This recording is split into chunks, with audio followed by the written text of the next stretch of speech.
Thomas Soto.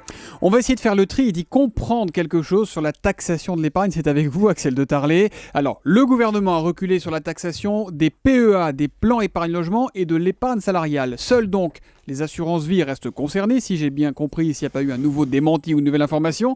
Ça touche beaucoup de monde ou pas, Axel ? Alors forcément, parce que l'assurance vie, c'est un placement très populaire. Mais attention, tous les contrats d'assurance vie, c'est là où c'est compliqué, ne sont pas touchés par cette taxe à 15,5%. Parce qu'en assurance vie, vous avez deux types de contrats. Vous avez ceux qui sont placés en obligations, en bons du trésor, en euros, comme on dit, c'est-à-dire sans aucun risque.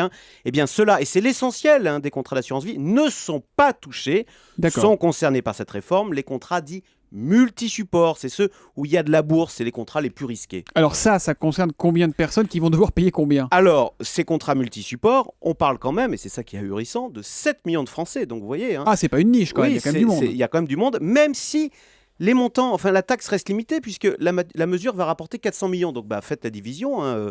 4 millions divisé par 700 millions. 7 millions divisé par 400 millions. Voilà, 400 millions divisé par 7 millions, je vais y arriver. Ce qui fait que, alors je l'ai fait, en moyenne, chaque détenteur d'un contrat multi-support va voir les taxes augmenter de 57 € au moment où il retire son argent. Donc 57 €, c'est pas rien. Mais enfin, ça reste limité comparé à l'avalanche de taxes qui s'est abattue sur l'épargne des Français ces dernières années, notamment sous Nicolas Sarkozy. Entre 2009 et 2011, la hausse des prélèvements sociaux a coûté 6 milliards d'euros aux épargnants. Donc 15 fois plus que cette mesure qui va rapporter 400 millions. Mais alors pourquoi une telle révolte contre cette surtaxe du gouvernement qui va pas tuer les ménages quand même, visiblement ? On est dans l'émotion, Axel ? Eh bien exactement. En d'autres temps, cette taxette serait passée totalement inaperçue, mais en fait, c'est là l'illustration parfaite du ras-le-bol fiscal. Jamais les Français n'ont payé autant d'impôts, 46% du PIB, et on a l'impression d'un gouvernement qui chaque jour invente une nouvelle taxe sur la taxe Red Bull, la taxe sur les mutuelles, l'écotaxe, même si en l'occurrence, l'écotaxe, c'est la droite qui l'a inventé. C'est Jean-Louis Borloo qui sera là tout à l'heure. Voilà. Mais aujourd'hui, c'est vrai que toute nouvelle taxe est devenue urticante, tout simplement. Est-ce que ça veut dire, Axel, que le gouvernement finalement a raison de reculer ? Alors, sur le fond, oui, d'autant qu'en taxant quand même le plan épargne-logement, le gouvernement donnait l'impression de s'attaquer aux ménages modestes.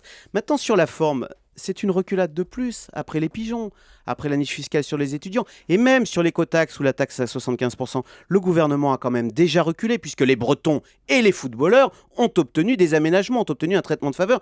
Donc évidemment, ça renforce le camp des contestataires, de ceux qui protestent dans la rue, sur Internet, qui enchaînent les victoires, et donc à terme, ça pose la question de l'autorité de l'État. Et ça, c'est sans doute la question la plus inquiétante pour le gouvernement, le problème de la question de l'autorité de l'État posée et expliquée par Axel de Tarlé ce matin sur Europe 1.